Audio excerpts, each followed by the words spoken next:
Hello friends, welcome to my YouTube channel biology with Aashi. आज हम कुछ क्वेश्चंस प्रैक्टिस करने जा रहे हैं बायोमोलिक्यूल्स के, बेसिकली कार्बोहाइड्रेट्स के। ये क्वेश्चंस प्रीवियस ईयर क्वेश्चंस हैं जो कि आए हैं टीजीटी पीजीटी एग्जाम्स में बायो के। फर्स्ट क्वेश्चन है, the type of linkage found in carbohydrate is. Carbohydrate में किस टाइप की लिंकेज पाई जाती है? Peptide bonds, phosphodiester bonds, ester bond और glycosidic bond. Okay, answer yes, glycosidic bond is the right answer. Carbohydrate में हमें ग्लाइकोसिडिक बॉन्ड्स मिलते हैं. Let's read the explanation. The type of linkage found in the carbohydrate is glycosidic. Glycosidic bonds पाए जाते हैं carbohydrate में. कार्बो और glycosidic linkage occurs between the molecules of two monosaccharides through an oxygen atom is accompanied by the loss of water molecule. It is a type of a covalent bond. जो glycosidic linkage बनती है वो एक covalent bond है और ये दो monosaccharides के बीच में बनती है ऑक्सीजन एटम के थ्रू, जिससे और वाटर लॉस भी होता है जब ये बॉन्ड बनता है. Carbohydrate can be represent by the formula CH2ON. और ये जो CH2O है जो कार्बोहाइड्रेट में कार्बन और हाइड्रोजन और ऑक्सीजन का रेशियो होता है 1:2:1 होता है.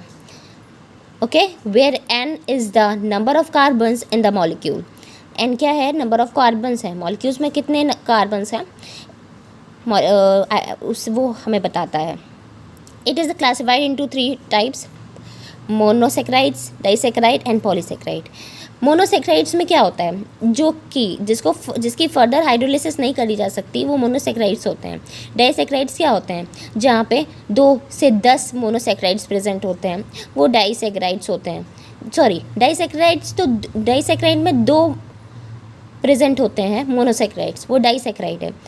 ओलिगोसेक्राइड होता है जहाँ 2 से 10 होते हैं, वो ओलिगोसेक्राइड है. डाई मतलब 2, मोनो मतलब 1, सेक्राइड मतलब यहाँ पे 2 सेक्राइड्स हैं, यहाँ 1 सेक्राइड है. यहाँ पॉलीसेक्राइड. पॉलीसेक्राइड क्या होता है? जहाँ पे 10 से ज़्यादा मोनोसेक्राइड्स प्रेजेंट होते हैं तब वो पॉलीसेक्राइड कहलाता है. ये देखिए एन ग्लाइकोसिडिक बॉन्ड बना हुआ है यहाँ पे. ठीक है, okay. Now moving to our next question. Yes, ये UPPSC प्री में पूछा गया है. Which of the following is the most abundant molecule of nature? Glucose, starch, cellulose, ribose. Okay, जल्दी से आंसर करिए. Glucose, starch, cellulose, ribose. Which one is correct?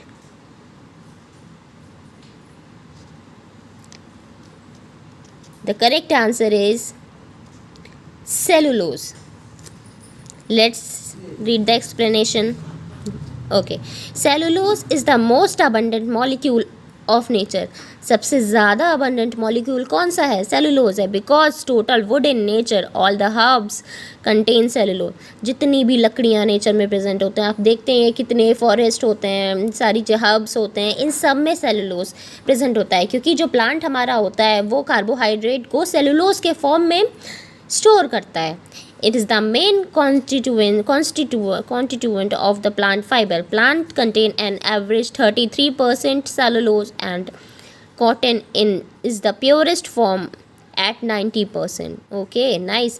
It is a polymer made from glycogen monomers. ये polymer है जो glycogen monomer से मिलके बना होता है और सबसे ज़्यादा यूजुअली प्लांट में 33% सेलुलोज होता है और कॉटन में 90% सेलुलोज होता है.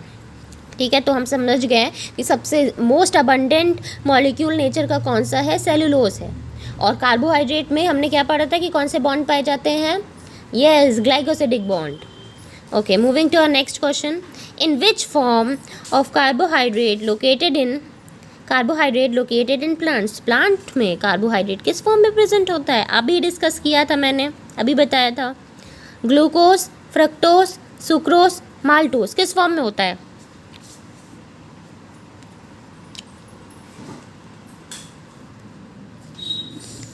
हाँ, आंसर इट. ये दिल्ली SSB PGT बायोलॉजी 2015 में ये क्वेश्चन पूछा गया है.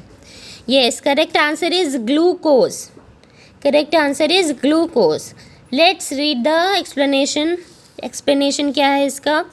Carbohydrate in are located the form of glucose in plant. Carbohydrate plants में जो कार्बोहाइड्रेट है वो प्रेजेंट किस फॉर्म, कार्बोहाइड्रेट जो प्रेजेंट होता है प्लांट्स में वो ग्लूकोज के फॉर्म में होता है। Glucose is the most important monosaccharide living thing. It is the main source of chemical energy used for cell function in all organism. Plants can manufacture glucose through photosynthesis. Plants mainly store carbohydrate in long polysaccharide chains called starch. देखा, अभी मैंने बताया कि जो carbohydrates होते हैं वो एक लॉन्ग चेन बना देते हैं। किसकी लॉन्ग चेन? पॉलीसेक्राइड्स की। बहुत सारे मोनोसेक्राइड्स इकट्ठा होकर क्या बनाते हैं? पॉलीसेक्राइड बनाते हैं, और एक स्टार्च के फॉर्म में प्लांट्स में कार्बोहाइड्रेट स्टोर होता है। ठीक है, तो हम अपने नेक्स्ट क्वेश्चन देखते हैं अभी। The major source of energy in the body. सबसे मेजर सोर्स क्या है एनर्जी का बॉडी में? Lipid, carbohydrate, protein, vitamins. बताइए, सबसे ज़्यादा एनर्जी हमें किससे मिलती है? लिपिड से मिलती है, कार्बोहाइड्रेट से मिलती है, प्रोटीन से मिलती है, या विटामिन से मिलती है? जब सूरज आपकी पाइप लगा के सर में गर्मियों में सारा एनर्जी आपकी ले लेता है तो हम क्या पीते हैं? ग्लूकोज। और ग्लूकोज किस चीज़ का फॉर्म है? Yes, carbohydrate. ग्लूकोज किस चीज़ का एग्जाम्पल है? Carbohydrate. So the correct answer is carbohydrate. Let's read the explanation. Major source of energy in the body is carbohydrate. जिस बेसिक सोर्स होता है हमारी बॉडी का एनर्जी का वो कार्बोहाइड्रेट होता है। तो इस टाइम गर्मी है तो आप लोगों को क्या पीना चाहिए? गन्ने का जूस। ठीक है, कार्बोहाइड्रेट्स आर शुगर मॉलिक्यूल्स। क्या होते हैं ये? शुगर मॉलिक्यूल्स होते हैं along with the protein and fats.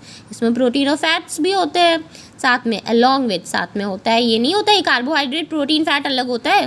ठीक है, it is one of the 3 main nutrient found in food and drinks. मतलब ये तीनों चीज़ें हमें ज़्यादातर फूड, कुछ भी हम खाते हैं ना तो उसमें खाली ये नहीं होता कि प्रोटीन ही है, कार्बोहाइड्रेट ही है। कुछ फूड्स ऐसे होते हैं जिसमें प्रोटीन भी होता है, कार्बोहाइड्रेट भी होता है, फैट भी होता है ना। Body breaks down carbohydrate into glucose, और कार्बोहाइड्रेट को बॉडी किस में तोड़ती है? Glucose, which is the main source of energy for body's cells, tissues and organs. तो हम बेसिकली हमारी ब्रेन को एनर्जी किस फॉर्म में चाहिए होती है? एक्सेप्ट करता है ग्लूकोज के फॉर्म में। वो डायरेक्ट कार्बोहाइड्रेट कोई और फॉर्म में हमारा ब्रेन एनर्जी यूज़ नहीं करता है। ठीक है, और हमने क्या बताया था? तो मेजर सोर्स क्या है हमारा बॉडी की एनर्जी का? Glucose is the you can be used immediately और stored in the liver muscles for later use. वो तुरंत भी यूज़ किया जा सकता है, हमारी बॉडी यूज़ कर सकती है उसको, और स्टोर भी किया जा सकता है। कहाँ स्टोर होता है? लीवर में, मसल्स में, जिसको हम बाद में भी यूज़ कर सकते हैं। जैसे कि हम लोग फास्ट रखते हैं, बहुत लोग रखते होंगे घर पे, आपकी मम्मी रखती होंगी और काफ़ी लोग रखते होंगे, maybe some of you also do fasting, है ना। तो क्या होता है, जो हमारा स्टोर्ड होता है, जो हम स्टोर करते हैं इन डिफरेंट न्यूट्रिएंट्स के फॉर्म में एनर्जी, वही यूज़ होती है उस टाइम पे। ओके, तो so next question, a carbohydrate that can not be digested by humans is. कौन सा कार्बोहाइड्रेट ह्यूमंस डाइजेस्ट नहीं कर सकते? बताइए, ग्लूकोज, स्टार्च, सेलुलोज या सुक्रोज, कौन सा हम डाइजेस्ट नहीं कर सकते? Cellulose is the right answer. क्या नहीं डाइजेस्ट कर सकते हैं? सेलुलोज। सेलुलोज को हम डायरेक्टली डाइजेस्ट नहीं कर सकते। और सेलुलोज कहाँ प्रेजेंट होता है, कोई बता सकता है? प्लांट्स में। प्लांट्स होते हैं वो सेलुलोज की फॉर्म में एनर्जी स्टोर करते हैं। देखिए, carbohydrate that can not be digested by humans is cellulose. Cellulose को हम डाइजेस्ट नहीं कर सकते। Cellulose is a fibre which is not digestible by the human digestive system, क्योंकि हमारे पास इसको डाइजेस्ट करने के लिए एंजाइम्स नहीं हैं, तो हम सेलुलोज को डाइजेस्ट नहीं कर सकते। और जो एनिमल्स होते हैं जैसे काउज, आपने देखा है ना, प्लांट्स में सेलुलोज होता है, हम सबको पता है। और वो क्या खाते हैं? हर्ब्स को खाते हैं और वो डाइजेस्ट भी कर लेते हैं, है ना। तो मतलब उनके अंदर कुछ ऐसे एंजाइम्स हैं जो कि सेलुलोज को डाइजेस्ट कर सकते हैं। ओके, आगे मूव करते हैं। It however help in the smooth functioning of the intestinal tract. हमारे इंटेस्टाइनल ट्रैक को प्रॉपर फंक्शनिंग में ये हेल्प करता है। It is the most abundant organic polymer on earth, most abundant organic polymer भी है। Cellulose can be digested by ruminants, और ruminants कौन से होते हैं? जो चबा जाया करते हैं, जैसे कि गाय, काउस, बफेलोस, ठीक है। Because they have a large sac like structure called rumen.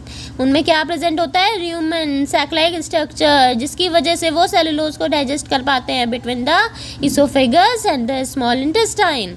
Oesophagus और स्मॉल इंटेस्टाइन के बीच में एक सैक लाइक स्ट्रक्चर प्रेजेंट होता है, र्यूमेन, उसकी वजह से वो डाइजेस्ट कर पाते हैं सेलुलोज को, ठीक है। Next question. मज़ा आ रहा है सबको, है ना? ऐसे ही हमें डेली प्रैक्टिस करनी है। अगर आप और भी चाहते हैं कि मैं वीडियोस अपलोड करूं और आप क्वेश्चन प्रैक्टिस करना चाहते हैं पीजीटी बायोलॉजी एग्ज़ाम्स के लिए, तो मेरे चैनल को सब्सक्राइब करें और ज़्यादा से ज़्यादा शेयर करें और कमेंट भी करें, जिससे कि मैं और अच्छे अच्छे वीडियोस आप सबके लिए ला पाऊँ, ठीक है। The next question is C12H22NO11 is applicable to. बताइए ये क्या है? माल्टोज है, सुक्रोज है, लैक्टोज है, ये किसका मॉलिक्यूलर फॉर्मूला है? जल्दी बताइए। ये देखिए, ये कार्बोहाइड्रेट तो है, 1:2:1 की फॉर्म में है कि नहीं है? नहीं है। स्टिल ये कार्बोहाइड्रेट है कि नहीं है? ये आपको पढ़ के आना है। It's a homework for you, कि आपको बताना है, देखना है कि C12H22O11 कार्बन और ऑक्सीजन का नंबर सेम नहीं है यहाँ पे, तो क्या ये कार्बोहाइड्रेट है? ये है क्या आखिर? ठीक है, बताइएगा। माल्टोज, सुक्रोज, लैक्टोज या all of the above? C12H22O11 ये सब पर एप्लीकेबल होगा। Maltose, sucrose, lactose, all of these. Let's read the explanation. हाँ, C12H22O11 is applicable to maltose, lactose and sucrose, ठीक है। C12H22O11 is the general chemical formula of disaccharide. किसका general chemical formula है? Disaccharide का है। और disaccharide is a sugar formed when